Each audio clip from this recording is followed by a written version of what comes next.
All right, and we are recording.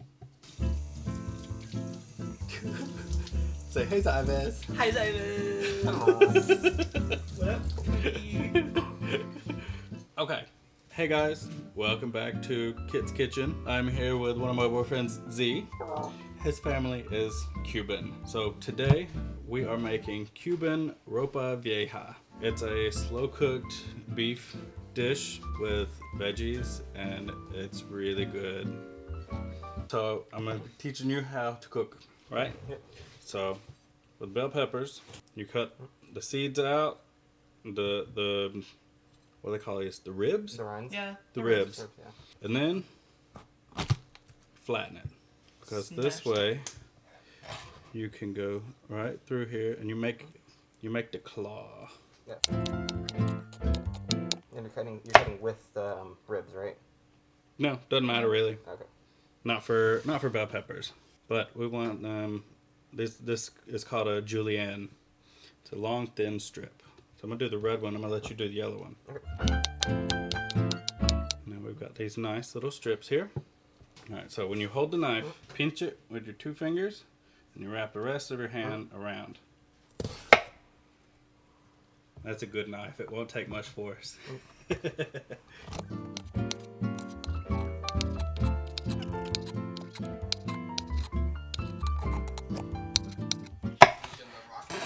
We haven't gotten that advanced yet. Not yet. He's doing good for his stage of experience. I don't want to take anything away from that. Z doesn't know how to cook, you guys, so this really is a lesson. Little did you know, I got an A in culinary class, and I'm just pretending this entire time. Lies. I'm puppy. So we've got really nicely cut peppers. Onions are a little bit different. And they're delicious raw. Yes. Still got a little bit of the brown on that. We'll set that over to the side. So onions are a little bit different. The hairy part on the bottom, do not cut that off because that holds the entire onion together. Instead, I'm going to cut it right straight in half. Now the onion won't fall apart while I'm trying to cut it. So again, we just come in here, you make your claw, and you just push the knife through the onion. It's a nice sharp knife, so you won't need much force. The secret to not crying when you're cutting onions is to make sure you have a sharp knife and a fresh onion. And then you have no tears. Yay! You want to try to do that? I got you. Okay. You gotta stand back. I'm just so sad. Daniel's telling me a very sad story. It's getting cut up.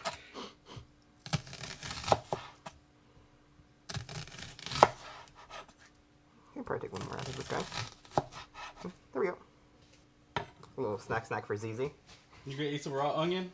Yeah. Okay. Nom nom. All right then. I've also got some fresh garlic cloves here. I've already cleaned these up. These I need to get really small, so I'm gonna take care of these. I got you. I mean, you can buy the minced garlic in a jar, but It's not as It's not the potent. same. it's not as potent. You need more. Yeah. So Moo and I were talking about this earlier too. Fresh garlic is easy to work with. It yeah. looks tough, but it is so easy to work with. So the knife has a curved edge. So since I'm trying to mince this garlic up very small, I put the point on the cutting board and hold it down with my left hand, and I literally just rock it back and forth over the garlic. Over and over and over. When you get more comfortable, you can go faster. Remember, you are meat too. You too can be seasoned. Yes. Alright, so the next step, now that we got all our veggies prepped, Yeah. you get your skillet, and everything goes in. Everything goes in. Alright, and now we go to the stove. How do you pause the recording? I guess it doesn't. That's okay. We can just lift and move. Yeah. Do-do-do-do. We also got the magic of editing.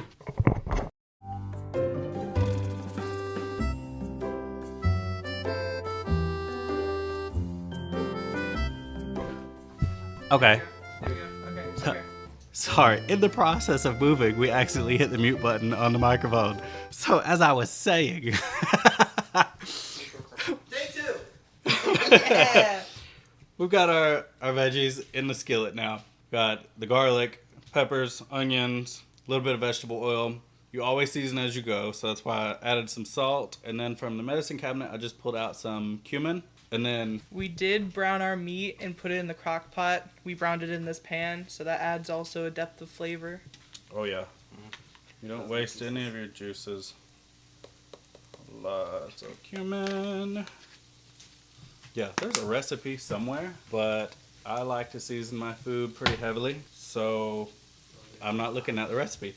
Season with the power of the ancestors. Yes. Seasoned until they say stop. Yes. Because there's nothing worse than spending so much time and energy preparing a good meal. And then under seasoning it. And Yeah. you don't want bland, tasteless food. I always say I don't add anything into a recipe that I'm not going to taste. It's got to have some purpose, because otherwise what's the point of adding it in the first place if it's not going to do anything? At work, the bar had a drink for the summer. It was like a watermelon margarita, and they tried so hard to talk about the watermelon, and then I tasted it, and I was like, Where's the watermelon? yeah, where's the watermelon? I mean, it was decent, but I couldn't tell it was watermelon. So that was one of the things I said to him, like, it needs more. If you're going to call it watermelon, I want to taste watermelon. A little bit more vegetable oil. The cumin comes out really strong, and now I'm starting to smell the garlic too. The first time I made this, what'd you tell me? It tasted like your family's recipe? It really did. That's how I knew I passed. It really did. He said it tasted like when his family made it. I am very impatient. We may get our wonderful editor, Sparklefox, to put like a fast forward effect on this, where we're all talking really fast like chipmunks, and then suddenly the vegetables are done. Beef broth, beef broth.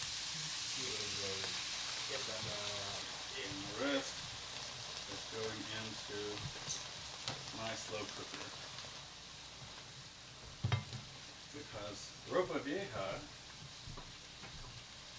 at the end, it's going to be shredded, so it takes time to really, you got to cook it down, make it tender so it'll fall apart. A couple of splashes of white vinegar. Now, vinegar is really strong, so you don't want to add too much, but vinegar has the effect of making the vegetables flavor come out. So anytime I make a vegetable soup, I always like to add a splash of white vinegar. Mm-hmm. It just helps intensify the good vegetables flavor. Alright, well, while these continue to cook down, I'm going to go ahead and add the tomato sauce into the slow cooker. How we're coming along? Good. Good. I think now we add the paste into the skillet. You getting excited? I can hear the drool. It's the walking sound. Shark. We gotta mash up the paste so I can saute. Really open up the flavors there. We should start smelling it here soon too. Oh yeah, there it is. Now we can smell the peppers and the onions. And we need some oregano. And again, there's a recipe somewhere, but I'm not using it. Oregano. Add a bit more of the beef broth. Now it smells so good. Those herbs really bring everything full circle. We gotta hold them back. So now all of these vegetables are nice and tender. You can see because they're nice, soft, tender, and they are going to slow cook along with the beef for probably the next 4 hours at least. At least. Now I'm going to transfer all of this into my slow cooker. Yeah, this is what the very full slow cooker looks like. We put the lid on it, and we wait. And we suffer, because it's going to smell the whole house so good. And we're all going to be so hungry while it's cooking. Joke's on you, I'm being right here for 4 hours. Oh my goodness. You might be gone by the time you guys come back.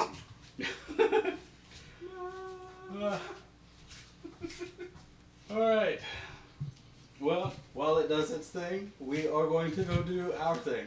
So, once everything's ready, we will be back to show you how things are going. 2,000 years later. And we are back. As you can see over here on my other camera, the Ropa Vieja is done. It's a very thick shredded beef stew sort of deal. It's very good. It smells so good. So Z, why don't you do us the honors of going first?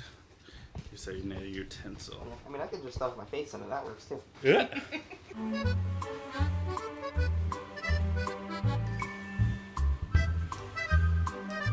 Yeah, I might have to take off my hood for this, but this is delicious. Good. Mm-hmm. Worth it. It's worth it. Oh, yes. Success. All right. So when we plated this dish, we put some rice down first, just some plain rice, and then we got the ropa right here. And over here behind me, we've got some black beans that we prepared off camera. Just some simple canned black beans with Italian vinaigrette. I was told is the secret to making good Cuban style black beans. So they are nice and thick, and we're gonna go enjoy our food now. We've been waiting quite some time for this. Getting very hungry. So yeah, if you want to continue enjoying my videos, help support me by donating to my Ko-Fi at Kit's Kitchen. I greatly appreciate it. You'll help me purchase the ingredients to do more of these demonstrations. So again, thank you so much. Goodbye.